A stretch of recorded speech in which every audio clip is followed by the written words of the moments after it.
मंथन क्लासेस के online platform पर आप सभी मित्रों का तहे दिल से स्वागत है। अपने लक्ष्य को प्राप्त करने के लिए इस चैनल के साथ जुड़े रहें और थोड़े से संघर्ष और की ज़रूरत है मित्रों आपको। आप 100% इस बार अपने लक्ष्य को प्राप्त करेंगे ही करेंगे। बस थोड़ी सी मेहनत करते रहें और आपकी मनोकामना ज़रूर पूरी होगी। तो चलिए मित्रों, फिलहाल अगर आपको मेरी वीडियो पसंद आ रही है तो उसे लाइक तो बनता ही है, उसे लाइक करें, वीडियो को शेयर करें। जो न्यू है विद्यार्थी वो चैनल को सब्सक्राइब करें और बेल आइकन को जरूर पुश कर दें, जिससे कि वीडियो की नोटिफिकेशन आपको मिलती रहे। तो चलिए साथियों, आज हम जीन पियाजे से रिलेटेड आज 5वीं वीडियो लेके आ रहे हैं। आप बिल्कुल बेफिक्र रहिए, लेकिन इस 5वीं वीडियो को समझने के लिए पहले की 4 वीडियो आप जरूर देख लीजिएगा, क्योंकि यहाँ पर मैं आपके बेस को स्ट्रॉन्ग कर रहा हूँ। क्योंकि अगर आप मकान बना रहे हैं और मकान बनाते समय यदि आपकी नींव मजबूत बन गई तो मकान तो अच्छा बनना ही है, लेकिन नींव कमजोर है और मकान कितना भी अच्छा बना लो मौज, कभी ना कभी तो मकान गिर ही जाएगा, लाइफ कम होगी। इसे ध्यान रखिए, कभी भी स्टडी करने से पहले अपने बेस को मजबूत बनाना बहुत जरूरी है और मेरा भी प्रयास यही है कि मैं आप सभी लोगों के बेस को मजबूत कर दूं। तो चलिए समय बर्बाद न करते हुए बढ़ते हैं आगे की ओर। चलिए गाइस, देखिए हम स्टार्ट कर रहे हैं जी। अब देखिए मित्रों, इतना डिस्कस करने के बाद आज बात आ गई कि संज्ञानात्मक विकास की अवस्था है। मैंने कहा था कि संज्ञानात्मक विकास के संबंध में जीन पियाजे ने विशेष योगदान दिया है। तो इसमें जीन पियाजे ने ये कहा कि बालकों के चिंतन, अब आप चिंतन भी समझ गए।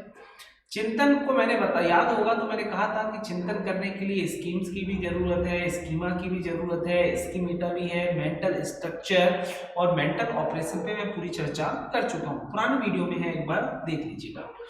तो चिंतन या संज्ञानात्मक विकास की व्याख्या करने के लिए इन्होंने कितने 4 स्टेज सिद्धांत, 4 स्टेज थ्योरी, ये 4 स्तरीय सिद्धांत का प्रतिपादन किसने किया। एक प्रश्न तो ये बनता है, तो ये प्रश्न सभी को मालूम है कि बच्चों के संज्ञानात्मक विकास की व्याख्या करने के लिए जीन पियाजे ने कितने 4 स्तरीय सिद्धांत की विकास किया। अब वो 4 स्तर कौन कौन से हैं, इस पे थोड़ा स्पीड लेते हैं क्योंकि आप सभी को मालूम है।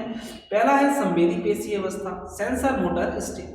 सेकंड कहा उन्होंने प्राक संक्रियात्मक या प्री ऑपरेशनल स्टेज।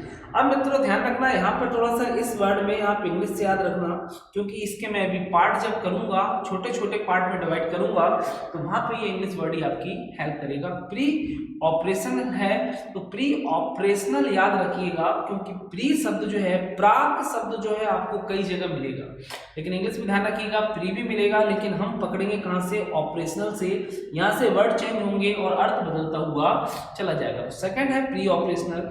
तीसरा है ठोस संक्रिया की अवस्था या स्टेज ऑफ कॉन्क्रीट ऑपरेशन, और फोर्थ है औपचारिक संक्रिया की अवस्था या औपचारिक है, इसे स्टेज ऑफ फॉर्मल ऑपरेशन। ध्यान रखिएगा, जो ठोस है इसी को कई बार क्या कहते हैं, तो मूर्त संक्रिया की अवस्था भी कहते हैं, और जो औपचारिक है इसे कई बार अमूर्त भी कहते हैं। तो इससे आप कंफ्यूज मत होइएगा, पढ़ाते समय मैं पूरा क्लियर कर दूंगा इस पॉइंट को। चलिए तो आज की हमारे इस वीडियो में आगे बढ़ते हैं नेक्स्ट पॉइंट।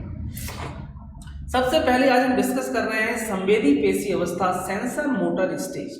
तो सबसे पहली बात जो आपको याद रखनी है, यहाँ से बस यहीं से आपका चाइल्ड डेवलपमेंट का पार्ट स्टार्ट होता है, जहां से मित्र आप सभी को मालूम है कि अगर मैं आपसे कहूं कि शैशवावस्था की अवस्था, तो शैशवावस्था जो होता है आप सभी कहेंगे कि सर शैशवावस्था जो है वो आप सभी को मालूम है कि मैक्सिमम जगह हम क्या लेके चलते हैं, 0 से मतलब जन्म से लेके 5 या 6 वर्ष तक, तो मैक्सिमम 6 वर्ष ही मानते हैं।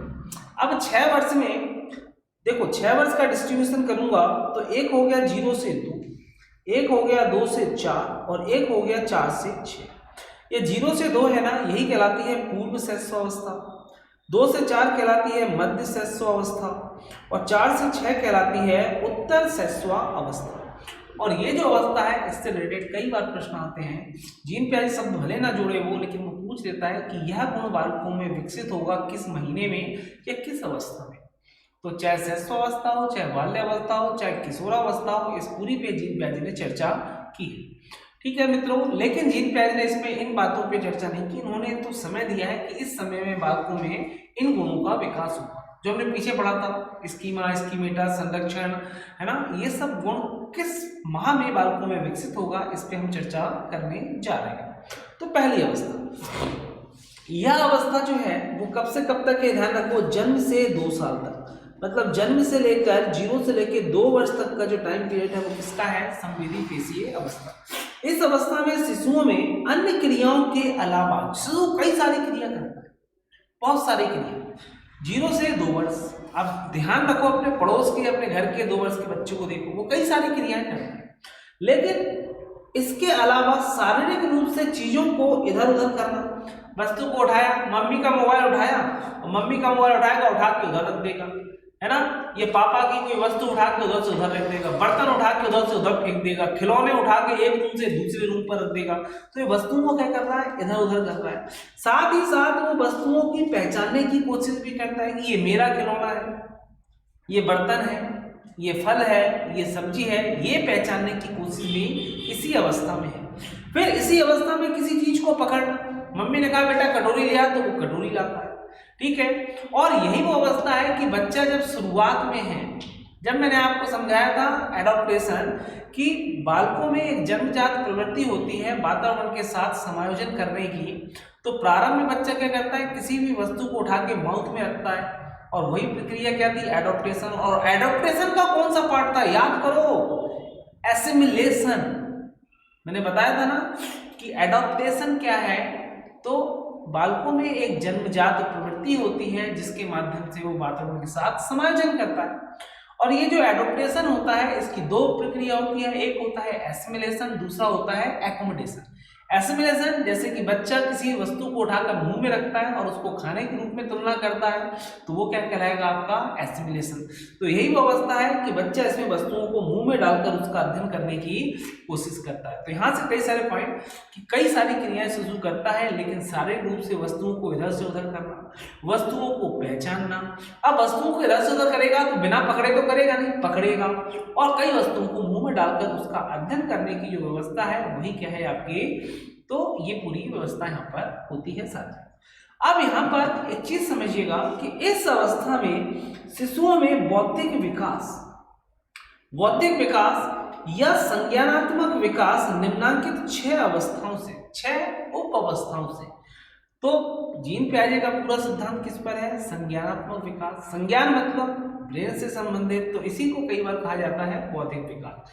तो बौद्धिक विकास और संज्ञानात्मक विकास की ये जो अवस्था है, संवेदी पेशी अवस्था, इसमें कितने पार्ट किए उन्होंने, जीन पियाजे ने 6 पार्ट बताए हैं, और वो जो 6 उप अवस्था है उस पर चर्चा कर रहे हैं। देखिए मित्रों, पहली अवस्था है जिसका नाम याद रखिएगा, प्रतिवर्त क्रियाओं की अवस्था या स्टेज ऑफ रिफ्लेक्स एक्टिविटी। अब हमने पढ़ा था कि ये जो संवेदी पेशी अवस्था है ये है जन्म से कितने, 2 वर्ष तक, जन्म से 2 वर्ष तक। लेकिन उसमें पहला जो है वो जन्म से कितने दिन हो गया, 30 दिन तक। तो सबसे पहली बात कि पहली अवस्था जो है उसका नाम क्या है, तो रिफ्लेक्स एक्टिविटीज है ना, स्टेज ऑफ रिफ्लेक्स एक्टिविटीज, और ये कब होता है, जन्म से 30 दिन। लेकिन अब मुद्दे की बात यह है कि हमें ये तो मालूम हो कि रिफ्लेक्स एक्टिविटीज है क्या। तो देखो रिफ्लेक्स एक्टिविटीज समझिएगा साथियों कि जैसे आप बोलते हैं, रिफ्लेक्स एक्टिविटीज को बोलते हैं आप प्रतिवर्त क्रिया। क्या बोलते हैं, प्रतिवर्त क्रिया। जैसे एक छोटा सा बच्चा है जो 15 दिन का है, आप जाएं उसके पास में, और जाने के बाद उसके तलवे होते हैं पैरों के, उसके पैर के तलवों में जैसे ही आप कुछ उंगली चलाएंगे तो पैर को पीछे खींचिए, पैर खींचेगा, या फिर आप उसके आंखों के पास अपने हाथ को ले जाएंगे, उसके आंखों के पास में धीरे धीरे, तो वो धीरे से अपनी आंख बंद कर लेगा, या उसके आंख में कुछ जाने को होगा तो वो आंख अपने आप बंद कर लेगा, आंख में उस वस्तु को जाने नहीं देगा। तो ये जो प्रक्रिया होती है, जो कैसी होती है, अपने आप में किसी भी उद्दीपक के प्रति वो बच्चा स्वयं करने लगता है, उसे हम क्या बोलते हैं, प्रतिवर्त क्रियाएं या रिफ्लेक्स एक्टिविटीज। और जब मैं आपको पढ़ा रहूँगा पैवलोव और स्किनर, वहाँ पर मैं रिफ्लेक्स एक्टिविटीज को और ऐच्छिक क्रियाएं, अनैच्छिक क्रियाएं उसको बहुत डिटेल में एक्सप्लेन करूंगा। तो ध्यान रखिएगा, रिफ्लेक्स एक्टिविटीज क्या हो गया कि बच्चे के साथ आप कुछ करेंगे तो उसके प्रति जो वो प्रतिक्रिया करता है वही क्या करता है, रिफ्लेक्स एक्टिविटीज। चलिए, तो ये कब से अवस्था है, तो जन्म से लेकर 30 दिन तक की जो अवस्था है वही कहलाती है रिफ्लेक्स एक्टिविटीज। और इसमें देखिए सबसे महत्वपूर्ण बात कि जिसे हम बोलते हैं सकिंग रिफ्लेक्स। क्या कहते हैं मित्रों इसे? सकिंग सकिंग रिफ्लेक्स या चूसने का प्रतिवर्त। चूसने का प्रतिवर्त। तो ध्यान रखिएगा प्रश्न आ जाए कि बालकों में चूसने का प्रतिवर्त सबसे महत्वपूर्ण समय कौन सा होता है? ऑप्शन में मिलेगा 0 से 30 दिन, जन्म से 30 दिन, जन्म से 20 दिन, जन्म से 40 दिन। तो आपको ध्यान रखना है कि यहाँ पर चूसने का जो सबसे अधिक मैक्सिमम जो वैल्यू है वो किसमें है? तो 0 से 30 दिन। क्योंकि ऐसा मैं नहीं, जीन प्याजे महोदय कह रहे हैं और ये आप सभी को भी मालूम ही है कि प्रारंभ में बच्चों में सकिंग रिफ्लेक्स जो होता है, ये चूसने का प्रतिवर्त होता है, क्योंकि वो अपनी जरूरतें अपने माउथ से पूरी करता है और माँ के स्तन से दूध पीकर ही जरूरतें पूरी करता है। इसलिए सकिंग रिफ्लेक्स यहाँ पर सबसे ज्यादा होता है। इस उम्र के बच्चों के मुंह में आप अपनी उंगली भी डाल दो तो उसको चूसने लगता है, उसे सिर्फ चूसने से मतलब है। इसलिए कहते हैं कि सकिंग रिफ्लेक्स की एक्टिविटीज जो है वो जन्म से 30 दिन के अंदर में सर्वाधिक रहती है। चलिए गाइस, अब बढ़ते हैं आगे सेकंड पॉइंट पर। दूसरी अवस्था देखिए, प्रमुख वृत्ति। प्रमुख बार छोड़ के आप ध्यान रखिएगा, प्राइमरी सर्कुलर रिएक्शन। प्रमुख मतलब प्राइमरी। क्यों प्राइमरी? क्यों? क्योंकि मैं आपको बताऊं, प्राइमरी को किसी बुक में प्रमुख कहा है और किसी बुक में प्रधान कहा है। तो कई बार हिंदी में हम कंफ्यूज हो जाते हैं कि प्रमुख वहां था, यहाँ प्रधान है, तो कंफ्यूज मत होइएगा। प्राइमरी को ट्रांसलेट करते समय कहीं प्रमुख कहा है और कहीं क्या कहा है? प्रधान कहा है। तो ये जो अवस्था है ये कब से कब तक है? तो 1 महीने से लेकर 4 माह तक का जो टाइम पीरियड है वो कहलाता है हमारा क्या? तो दूसरी अवस्था। और ये दूसरी अवस्था जो है ये विशेष क्या है? इसमें इस बात को समझिएगा कि जो पहले रिफ्लेक्स एक्टिविटीज था, जो पहली अवस्था में क्या पढ़ा था हमने? Reflex activity. रिफ्लेक्स एक्टिविटीज जो पहली अवस्था में था, प्रतिवर्त क्रियाएं, उसमें क्या होता है? थोड़ा बहुत ये परिवर्तित होती है। क्या होती है? परिवर्तित होती है। परिवर्तित भी होती है। दूसरी बात, इसी रिफ्लेक्स एक्टिविटीज को बच्चों के द्वारा दोहराया भी जाता है, दोहराता भी है वो, क्योंकि वो अपनी जरूरतों के लिए सकिंग रिफ्लेक्स को भी दोहराता है। और दूसरी बात यह है कि दोहराने के साथ 1 से 4 महीने का समय है। कई बार ऐसा होता है कि बच्चे के 3 महीने के बच्चे के 2 महीने के बच्चे में कुछ बुरी चीज आप डाल दो, डॉट वॉट डाल दो, तो हो सकता है कि वो वस्तु से उसे फेंक के करने लगता है, थू थू थू थू ऐसे करने लगता है। तो इसका मतलब क्या है कि उसकी जो वो प्रतिवर्त है, रिफ्लेक्स एक्टिविटीज, वो दोहराई भी जा रही है, उसमें परिवर्तित भी हो रही है। तो ध्यान रखिएगा, और एक दूसरे के साथ वो परिवर्तित भी होती रहती है। इस अब मुद्दे की बात है कि इसको मैं प्राइमरी क्यों कह रहा हूं, प्रधान क्यों कह रहा हूं? तो इसको प्रधान इसलिए कहते हैं साथियों, क्योंकि ये जो संबंध है इसका संबंध है शरीर की, मतलब बॉडी की, शरीर की प्रमुख सबसे महत्वपूर्ण प्रतिवर्त क्रियाएं हैं। प्रतिवर्त क्रिया मतलब सीधी सीधी बात है, शरीर की सबसे महत्वपूर्ण जो प्रतिवर्त रिफ्लेक्स एक्टिविटीज होती है वो है, इसलिए इसको हम क्या, इसी अवस्था में सर्वाधिक होती है, इसलिए इस अवस्था को हम बोलते हैं प्राइमरी सर्कुलर रिएक्शन। दूसरी बात यह है कि सर्कुलर क्यों कहते हैं? ये प्राइमरी तो समझ गए आप, क्योंकि शरीर की महत्वपूर्ण है इसलिए प्राइमर हो गया। सर्कुलर क्यों कहते हैं? क्योंकि मैंने कहा ना अभी कि बार बार दोहराई जाती है, मतलब इसकी क्या होती है? आवृत्ति। इसकी आवृत्ति होती है, बार बार दोहराते हैं, इसलिए ये दूसरी अवस्था होती है। तो ध्यान रखिएगा, दूसरी अवस्था जो है इसमें रिफ्लेक्स एक्टिविटीज को बार बार दोहराने की, प्रश्न पूछ लिया जाए कि बालक के विकास में वो अपने रिफ्लेक्स एक्टिविटीज को बार बार दोहराने की प्रक्रिया सर्वाधिक किस अवस्था में होती है? तो ध्यान रखिएगा, जीन प्याजे की पहली संवेदी पेशी अवस्था का दूसरा टाइम है, जिसका टाइम पीरियड है 1 से लेके 4 माह। चलिए गाइस, यहां से बढ़ते हैं आगे की। तीसरा पॉइंट है गौण वृत्तीय प्रतिक्रिया। गौण मतलब आप सीधे गौण छोड़े, आप तो सेकेंडरी याद रखें, सेकेंडरी सर्कुलर, मतलब वो प्राइमरी था और ये है सेकेंडरी।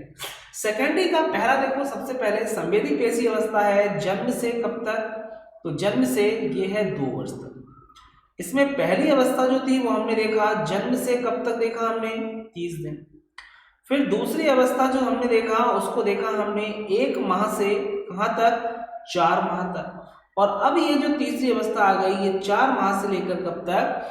8 महीने तक की जो अवधि होती है उसे हम बोलते हैं क्या? तो प्रमुख या गौण प्रमुख से हटके किस पे आ गया, सेकेंडरी पर, तो गौण वृत्तीय प्रतिक्रियाओं की अवस्था, है ना। चलिए देखिए अब यहाँ पर मुद्दे की बात क्या है कि यहाँ पर शिशु क्या करता है इस अवस्था में, तो महत्वपूर्ण बात ध्यान रखिएगा कि जो बच्चा है ना ये वस्तुओं को उलटने पर, वस्तुओं के बारे में बात कर रहा हूं कि बच्चा वस्तुओं से सीखता है, क्या क्या करता है यहाँ पर, तो वस्तुओं को उलटने पलटने पर, वस्तुओं को उलटने पलटने पर ध्यान देता है, अधिक ध्यान देता है।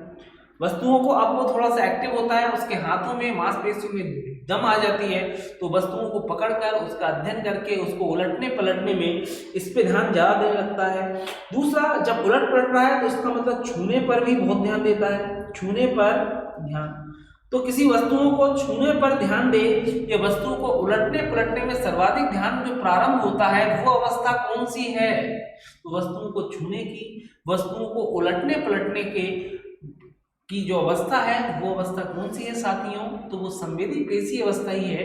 लेकिन संवेदी पेशी अवस्था की कौन सी अवस्था, तो सेकेंडरी सर्कुलर रिएक्शन या गौण वृत्तीय प्रतिक्रियाओं की अवस्था, और इसका टाइम पीरियड क्या है, 4 से 8 महीने। अब प्रश्न यही बन जाए कि बालकों में वस्तुओं को उलटने पलटने का गुण किस माह में उत्पन्न होता है, और उसने ऑप्शन दे दिया 1 से 2 माह, 2 से 3 माह, 3 से 4 माह, 4 से 5 माह। अब ऐसा ऑप्शन आ गया ना तो आप समझो दिमाग चकराने लगता है। लेकिन जीन प्यारे अच्छे से पढ़ लिया तो आपको याद रहेगा कि मैंने कभी आपको बताया था कि वस्तुओं को लौटने पलटने का गुण 4 से 8 महीने। तो ऑप्शन देख के आप तुरंत समझ जाएंगे कि 1 से 2 माह है नहीं आंसर, 2 से 3 है नहीं, 3 से 4 है नहीं, जो भी खेल होगा वो कब होगा, तो 4 के बाद, तो 4 के बाद जो भी है आंसर वही आंसर होगा। तो ध्यान रखिएगा यही वो अवस्था है जब वस्तुओं को छूने की और उलटने पलटने पे बच्चों का ध्यान ज्यादा जाता है। और यहाँ पर एक विशेषता कि जो शरीर की रिफ्लेक्स थी ना, शरीर की प्रतिवर्त क्रिया पढ़ी थी हमने, शरीर की प्रतिवर्त क्रियाएं, मैंने अभी आपको बताया था शरीर की प्रतिवर्त क्रियाएं जो होती हैं इस पर ध्यान कम होता है, या कह दो नहीं होता है, ध्यान नहीं या फिर ध्यान कैसा हो जाता है, कम। तो वह कौन सी अवस्था है जिसमें बालकों के अंदर शारीरिक प्रतिवर्त मतलब बॉडी की रिफ्लेक्स एक्टिविटीज पर ध्यान कम प्रारंभ होता है, तो वो अवस्था कौन सी है, आपकी तीसरी अवस्था है। और यहाँ पर बालक कुछ अनुक्रियाएं करता है जानबूझकर, कुछ ऐसी अनुक्रिया भी करता है, कौन सी अनुक्रिया, हम क्या करते हैं, देखो सिगरेट पीने वाला सिगरेट पीता है, क्यों, उसे सिगरेट पीने में मजा आता है। दारू पीने वाला दारू पीता है, उसे दारू पीने में मजा आता है। व्हाट्सएप चलाने वाला व्हाट्सएप दिन भर चलाता है, उसे व्हाट्सएप चलाने में मजा आता है। समझना, फोन पे बात करने वाला दिन भर फोन पे बात करता है, उससे फोन पे बात करने में मजा आता है। इसी प्रकार से बच्चा इस अवस्था में वो अनुक्रिया करता है जिसको करने में उसे मनोरंजन मिले, जिसे क्या करे, उसे आनंद मिले, मतलब ऐसी अनुक्रिया करता है जो उसके लिए रोचक होती है। कैसी होती है मित्रों, तो जो अनुक्रिया उसके लिए रोचक, चलिए गाइस यहाँ पर थोड़ा सा, जो अनुक्रिया बालकों के लिए कैसी होगी, जो अनुक्रिया बालकों के लिए यहाँ पर रोचक होगी, कैसी होगी, जो अनुक्रिया बालकों के लिए रोचक होगी उस अनुक्रिया को करेगा। तो कैसी अनुक्रिया, जो अनुक्रिया बालकों के लिए कैसी होगी, रोचक होगी, और जो अनुक्रिया बालकों को मनोरंजन प्रदान करेगी, बालक ऐसी ही अनुक्रियाओं को बार बार करने की कोशिश करता है। तो ध्यान रखिएगा इस अवस्था में क्या होगा कि इस अवस्था में वस्तुओं को छूने की, वस्तुओं को उलटने पलटने पे ध्यान ज्यादा जाता है। बालक वैसी अनुक्रिया ज्यादा करता है जो उसके लिए मनोरंजक होती है, मनोरंजन प्रदान करती है, रोचक होती हैं, और जो बॉडी की रिफ्लेक्स एक्टिविटीज है, सारी प्रतिवर्त क्रियाएं, उन पर ध्यान बालक का कम जाता है। अब ये हो गई तीसरी अवस्था। अब साथियों यहाँ से बढ़ते हैं चौथी अवस्था। चौथी अवस्था बहुत महत्वपूर्ण है, देखो गौण स्कीमेटा। अब याद करो मैंने आपको बताया था स्कीमेटा कहाँ से आया, मैंने कहा था स्कीमा, बताया था मैंने आपको स्कीमा एक वचन है और इसका बहुवचन क्या है, स्कीमेटा। और मैंने कहा था स्कीमा क्या है, तो स्कीमा संबंध है किससे, मानसिक संरचना। मैंने कहा था कि मानसिक संरचना या मेंटल स्ट्रक्चर डेवलप करना है, तो मैंने क्या जीत प्याजे नहीं कहा था कि यदि मानसिक संरचना पे विकास चाहिए या संज्ञानात्मक विकास चाहिए तो जरूरी क्या है, स्कीमा में परिवर्तन। स्कीमा में जितना अच्छा परिवर्तन होगा, मानसिक संरचना का विकास भी उतना ही मजबूत होगा। और एक कॉन्सेप्ट पे बदलाव होगा तो वो स्कीमा है, और बहुत सारे कॉन्सेप्टों को जब जोड़ते हैं तो स्कीमा का ही जो प्लूरल या बहुवचन होता है वो क्या होता है, तो वो होता है स्कीमेटा। ये मैंने आपको समझा दिया। तो स्कीमेटा की अवस्था जो है वो कब से है, तो ये 3 माह नहीं है मित्रों, ये क्या है 8 माह। ध्यान रखिएगा, कब से 8 माह से लेकर 12 माह तक की अवधि जो होती है वो किसकी होती है, तो स्कीमेटा की अवस्था। अब इस अवस्था की विशेषता क्या है, यहाँ से कई बार प्रश्न पूछा गया। ध्यान रखिएगा कि यहाँ पर सीधे सीधे बालक जो होता है ना, जैसे कि मान लीजिए कि अपना कोई उद्देश्य, आपका भी एक लक्ष्य है, और जो लक्ष्य है इस लक्ष्य को पहुंचने के लिए, इस उद्देश्य तक पहुंचना चाहते हैं, पहुंचने के लिए क्या चाहिए, बीच में आपको साधन चाहिए ना, साधन कि अगर आपको अध्यापक बनना है तो वहां तक अध्यापक की जॉब तक पहुंचने के लिए, अध्यापक बनने के लिए आपको कौन सी बुक चाहिए, कौन से सब्जेक्ट पढ़ने हैं, किस कोचिंग से पढ़ना है, क्या क्या पढ़ना है, वही आप पढ़ते हैं, वही आपका साधन है। तो यही वो स्कीमेटा की अवस्था है कि बालक जो है वो अपने उद्देश्य, कि उसका उद्देश्य क्या है और उस तक पहुंचने के जो साधन होते हैं, इन दोनों में डिफरेंस, इन दोनों में अंतर प्रारंभ कर देता है। अंतर करना, अंतर प्रारंभ, कि वो समझ जाता है कि उद्देश्य क्या है। उद्देश्य मतलब दूसरा वर्ड भी होता है इसका साध्य, ध्यान रखिएगा, साध्य या गोल भी कहते हैं, और साधन मतलब मीन्स।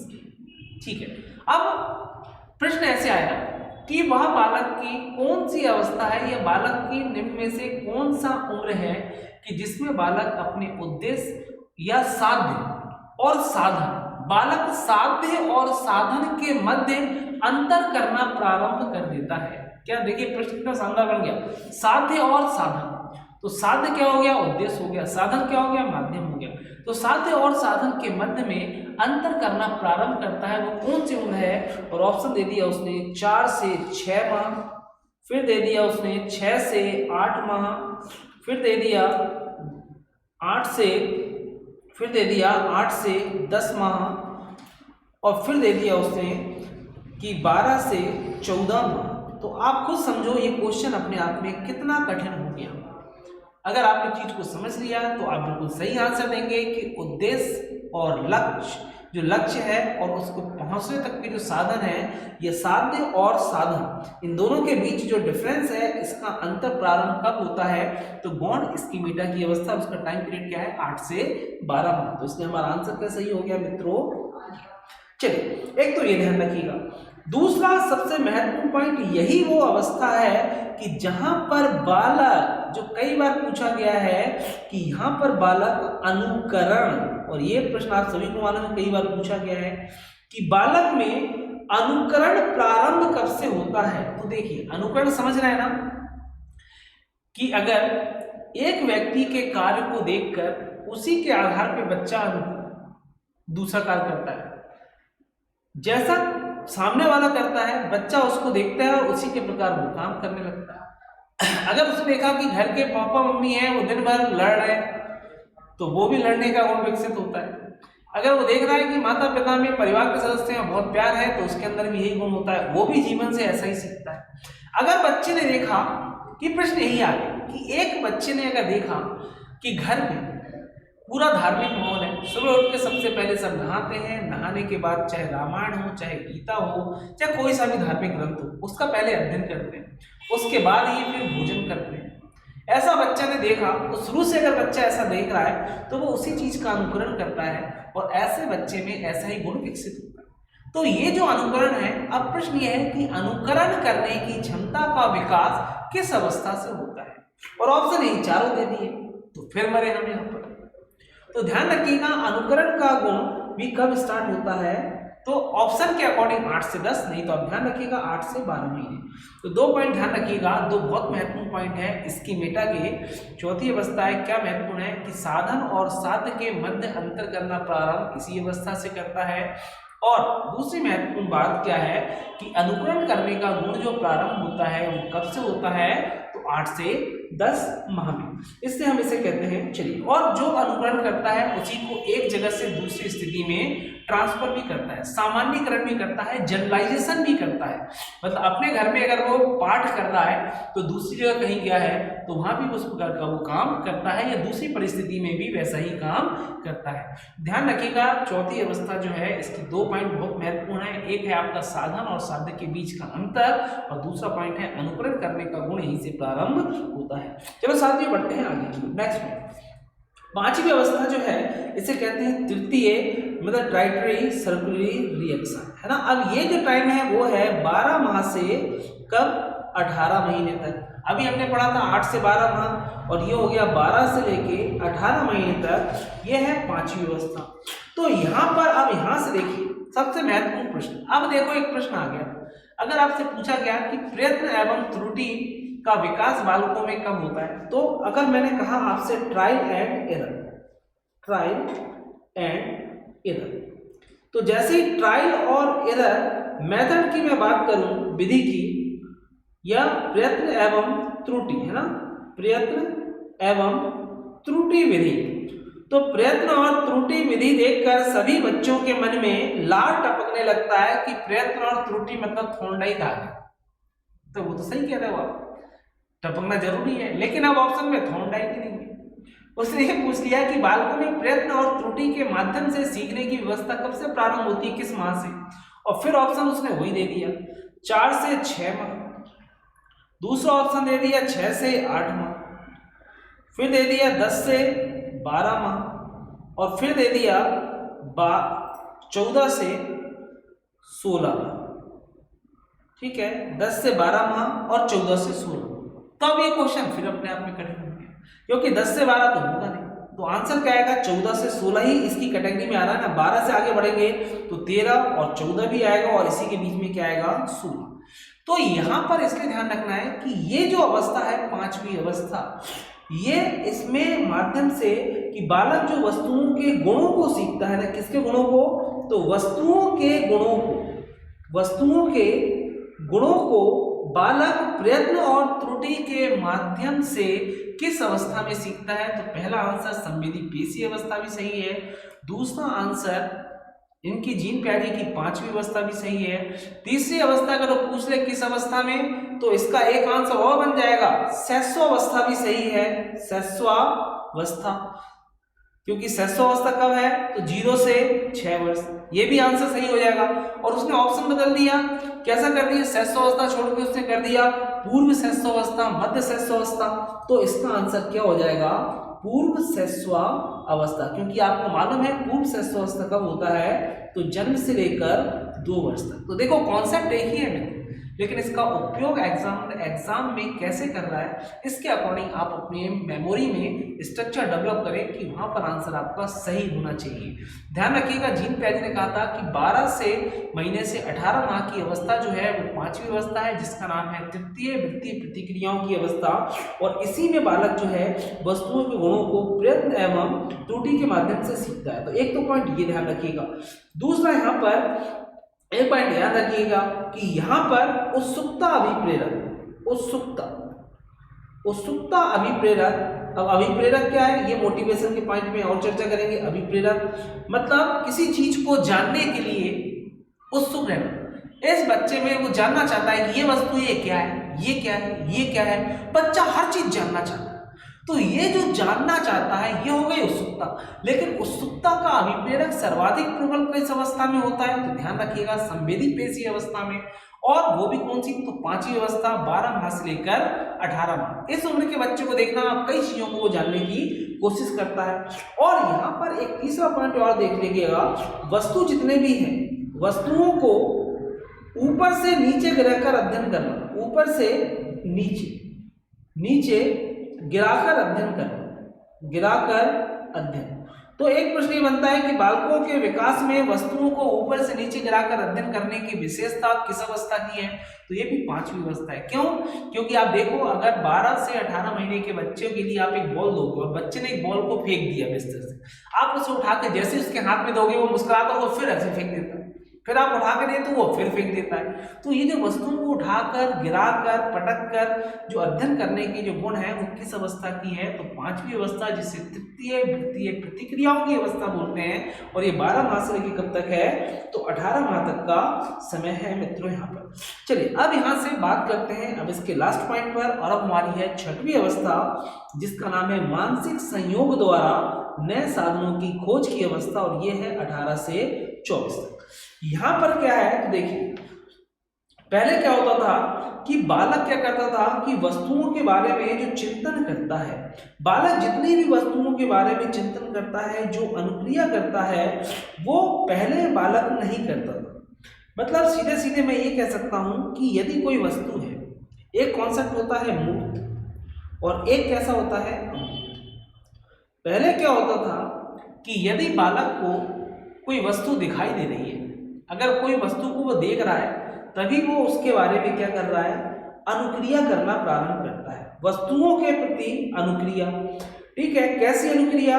कि जिसमें अगर मान लो बालक वस्तुओं के चिंतन भी प्रारंभ करता है, इस अवधि में बालक उन वस्तुओं के प्रति भी अनुक्रिया करना प्रारंभ करता है जो दृष्टिगोचर दिखाई नहीं देता। पहले की अवस्था में अगर कोई चीज दिखाई दे रही है, कोई चीज दिख रही है, माँ दिख रही है तो वो माँ के बारे में सोच रहा है, पापा दिख रहे हैं तो पापा के बारे में सोच रहा है। लेकिन जैसे ही ये अवस्था आती है, मतलब टाइम है 18 से 24 महीने, तो अब इसमें अमूर्त मतलब वस्तु दिखाई नहीं दे रही है, वस्तु दृष्टिगोचर नहीं, दृष्टिगोचर नहीं। दृष्टिगोचर नहीं का मतलब क्या हो गया? कि दिखाई नहीं देती, दिखाई नहीं देती। यदि कोई वस्तु दिखाई नहीं देती है तो भी इस वस्तु पर चिंतन जो है बालक का, वो चिंतन कैसा होता है? प्रारंभ हो जाता है। तो वस्तु को नहीं देखने के बाद भी उसके बारे में जो चिंतन प्रारंभ होता है, इसी गुण को एक विशेष नाम से जानते हैं जो कई पेपरों में आ चुका है। तो वस्तु नहीं दिखाई दे रही है तब भी उसके अस्तित्व को पहचानना कि वस्तु है। जबकि 3-4 महीने की अवस्था में क्या होता था? अगर कोई वस्तु बच्चे के सामने नहीं है तो बच्चे को लगता था कि वो है ही नहीं, वो निपट गई। जो वस्तु उसके सामने है सिर्फ उसी के बारे में सोचता था। तो वो 3-4 महीने की अवस्था थी। लेकिन 18 से 24 माह में अगर माँ नहीं है, पापा नहीं है, कोई वस्तु नहीं है, तो भी बच्चा उसके बारे में चिंतन प्रारंभ करना चालू करता है। पूछता है मेरी वो चीज कहाँ गई, खिलौना कहाँ है, ऐसा पूछता है। इसका मतलब ये जो गुण होता है जिसको दिखाई नहीं दे रही है, उसके बाद भी उसका चिंतन प्रारंभ कर रहा है, इस अवस्था को हम कहते हैं ऑब्जेक्ट परमानेंस।